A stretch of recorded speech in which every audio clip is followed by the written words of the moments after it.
Hello guys, welcome to my channel everyday learning. और आज जो मेरा टॉपिक है जो मैं आप लोगों के साथ डिस्कस करने वाली हूँ वो है इंग्लिश पेडागोजी का पहला topic learning and acquisition.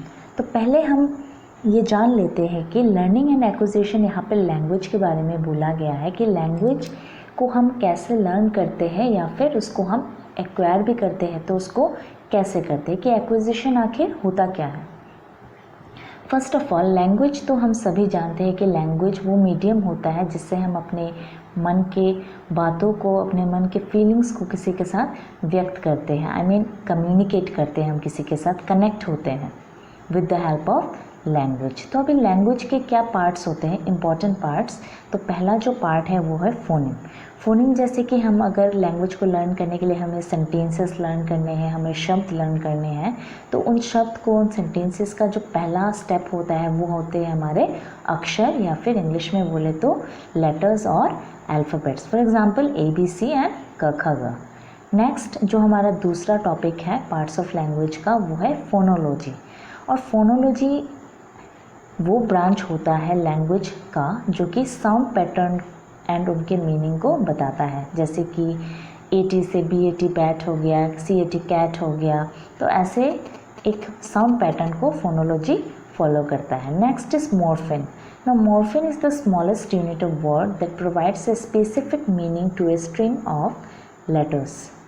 For example, जैसे कि अगर एक शब्द, जब हम कोई मीनिंगफुल शब्द बनाते हैं, जैसे कि MAT हो गया, FAT फैट हो गया, अगर हम जैसे जंबल वर्ड्स की तरह अगर हम अक्षरों को इधर उधर रख दें तो उसका कोई स्पेसिफिक मीनिंग नहीं बन सकता। So morpheme is a meaningful word, is a series of letters which makes a meaningful word. Next comes semantics. Now semantics ये स्ट्रेस करता है कि एक सेंटेंस में जो हमारे शब्द है ना, जो whatever words we are giving to form a particular sentence, उसके हर एक शब्द मीनिंगफुल हो। अदरवाइज ऐसे ही हम कुछ भी आके उठा के मतलब एक सेंटेंस को हम फॉर्म नहीं कर सकते। So semantics stresses on meaning of words in a sentence.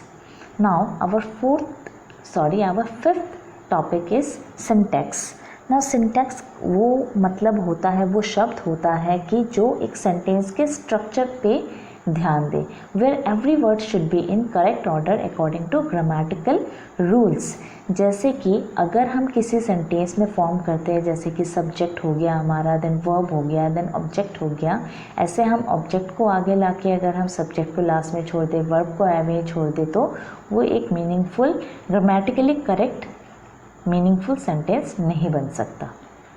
Okay, now next है एलिप्सिस। एलिप्सिस एक पंक्चुएशन मार्क होता है जिसमें नॉर्मली 3 या 4 डॉट्स होते हैं, और वो ऐसे सेंटेंसेस में यूज़ होते हैं जब हमको कोई वर्ड, कोई लाइन, कोई पैराग्राफ के सारे सेंटेंसेस लिखना पॉसिबल ना हो, then we just try to continue the sentence by giving this dots.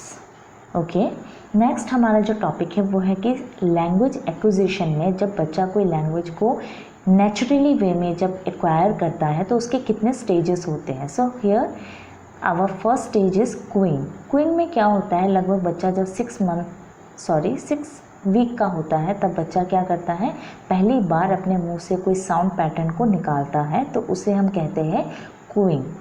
Next second है बैबलिंग। बैबलिंग में जब बच्चा अबाउट 6 मंथ हो जाता है, बट भले ही उसके मुंह से मीनिंगफुल वर्ड्स ना निकले, बट एक पैटर्न में वर्ड्स निकलने शुरू हो जाते हैं, जैसे कि माँ हो गया, पापा हो गया, लाइक दिस।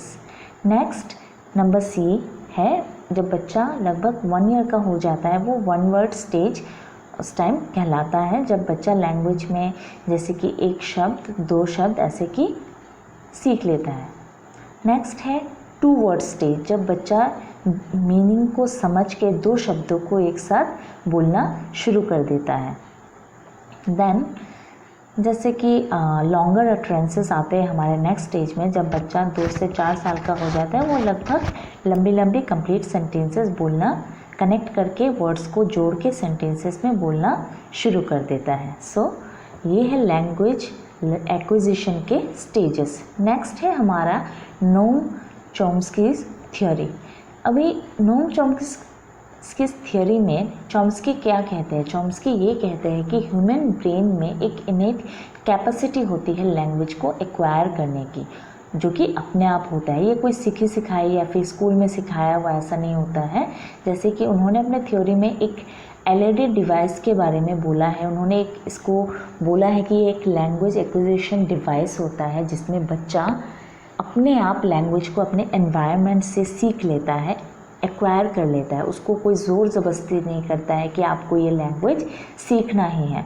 और वो ये भी कहते हैं कि मतलब हमारे जो ब्रेन है ना, ब्रेन के लेफ़्ट पार्ट में ये लैंग्वेज लर्निंग का जो प्रोसेस चलता है वो हमारे लेफ़्ट साइड में होता है, ब्रेन के लेफ़्ट साइड में। और ये जो डिवाइस यहाँ पे जब भी हम डिवाइस कहते हैं, कोई डिवाइस का मतलब ये नहीं है कि इट्स एक एक्स्ट्रा डिवाइस यहाँ पे फिटिंग कराया गया हो नेचुरली वे में, बट ये एक हाइपोथेटिकल टर्म है। ये उनका मानना है कि हमारे लैंग्वेज को लर्न करने का हमारे ब्रेन में एक इनेट स्ट्रेंथ होता है, एक इनेट कैपेसिटी होती है। ये बस उसी के तहत ये बोला गया है।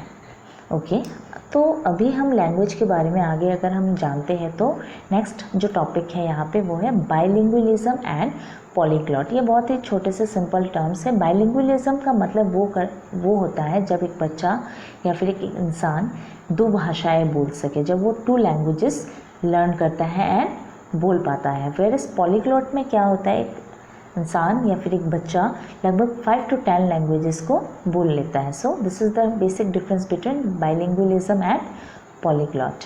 नेक्स्ट आखिरी और सबसे इम्पॉर्टेंट जो हमारा लैंग्वेज का जो पार्ट है वो है difference between language learning and language acquisition. Now language learning and acquisition में जो बेसिक डिफरेंसेस है, जिससे हम अच्छे से इसको समझ लेंगे कि दोनों में क्या अंतर है, वो है कि पहला है लैंग्वेज लर्निंग में it is a learned process. यहाँ पे हमको पता होता है कि हमको लैंग्वेज को लर्न करना है, हम उसको एक सिस्टमेटिक वे में उसको लर्न करते हैं। नेक्स्ट है लैंग्वेज एक्विजिशन में, ये एक नेचुरल प्रोसेस होता है। हमको पता भी नहीं चलता कि हमको लैंग्वेज को लर्न करना है, कोई हमें कहता नहीं कि तुम ये लैंग्वेज लर्न करो, बट उसको हम नेचुरल वे में अपने अंदर उस टैलेंट को वो हमारे अंदर पहले से होता है, हम उसको एक्वायर कर लेते हैं। नेक्स्ट है लैंग्वेज लर्निंग का दूसरा पॉइंट जो कि है इट्स कॉन्शियस। हमको पता होता है कि हम ये लैंग्वेज लर्न कर रहे हैं, हम उसको लर्न करना है और वो हमारे दिमाग में रटाया हुआ होता है, हमको याद रहता है कि हमको इसको लर्न करना है। जबकि लैंग्वेज एक्विजिशन में ये सब कॉन्शियस या फिर अनकॉन्शियस वे में हमारे अंदर हम उसको लेते हैं, क्योंकि हमको पता भी नहीं चलता कि हमको इसको लर्न करना है, बट वो नेचुरली हमारे अंदर हम उसको ग्रहण करते जाते हैं धीरे धीरे से। नेक्स्ट इस लैंग्वेज लर्निंग का जो तीसरा डिफरेंस है वो है फॉर्मल टीचिंग। इसको हमको स्कूल जाना पड़ता है, प्रॉपर कोचिंग लेनी पड़ती है, टीचिंग लेनी पड़ती है, तब जाके हम लैंग्वेज को लर्न करते हैं, हम उसको प्रैक्टिस करते हैं। जबकि लैंग्वेज एक्विजिशन में कोई भी फॉर्मल टीचिंग नहीं होती है, कोई हमें ज़बरदस्ती नहीं कहता है, कोई हमें कराता नहीं है कि तुमको ये सीखना है, तुमको स्कूल जाना है, ये जाके अपना मदर टंग जैसे कि सीखो बोल के, तो ये इसमें कोई फॉर्मल टीचिंग नहीं होती है।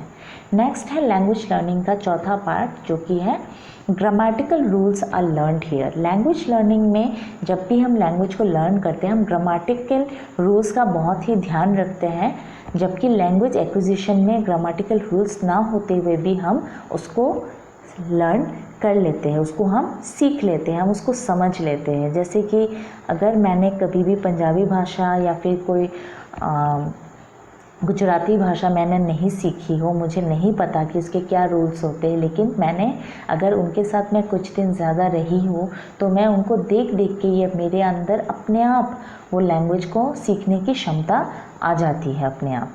नेक्स्ट जो आखिरी है वो है focus on reading and writing rules. Language learning में प्रॉपर रीडिंग एंड राइटिंग के एस्पेक्ट पे ध्यान दिया जाता है, प्रॉपर रूल्स को फॉलो किया जाता है, ज़्यादा से ज़्यादा पढ़ाया जाता है, ज़्यादा से ज़्यादा लिखवा के उसके सिस्टमेटिक वे में उसको लर्न करवाया जाता है। जबकि लैंग्वेज एक्विजिशन में बस कम्युनिकेशन एंड स्पोकन एस्पेक्ट पे ध्यान दिया जाता है। हमको वो सीखने के लिए हमको लिखने या फिर पढ़ने की कोई ज़रूरत नहीं होती है, हमको रट्टा मारने की, हमको उसको प्रैक्टिस करने की कोई ज़रूरत ही नहीं पड़ती। हम जब बात करते जाते किसी के साथ कम्युनिकेशन में रहते हैं, सिर्फ बोल के ही हम उसको एक्वायर कर लेते हैं अपने अंदर। सो यहाँ तक था मेरा आज का पहला चैप्टर। अगर आपको मेरा ये टॉपिक हेल्पफुल लगा हो तो please like, share and subscribe करना ना भूलिए।